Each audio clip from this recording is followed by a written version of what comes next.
upepo. Kwa hiyo kumbe 2026 sio mwaka, ni dirisha. Maana yake pia dirisha kazi yake ifanyaje? Kuruhusu hewa.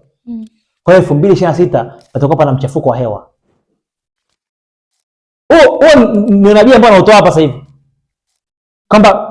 Kama Mungu anasema kuhusu dirisha, maana yake 2026 ni dirisha. Maana yake mataifa waombe madirisha. Kwa sababu kila taifa lina dirisha. Amen. Na kuna mkoa ambao ni dirisha. Yes. Sasa mkoa ambao dirisha nini? Ni mkoa ambao dirisha.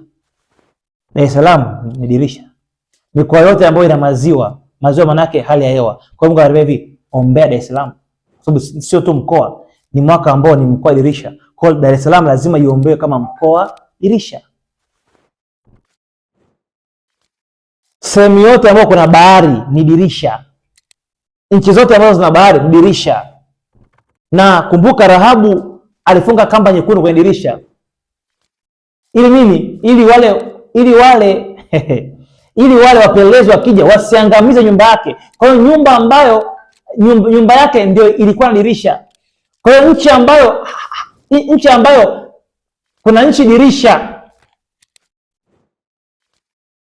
Bwana ananiambia kuna nchi dirisha. Na hiyo nchi ziko nyingi, kuna nchi dirisha, kuna mkoa dirisha.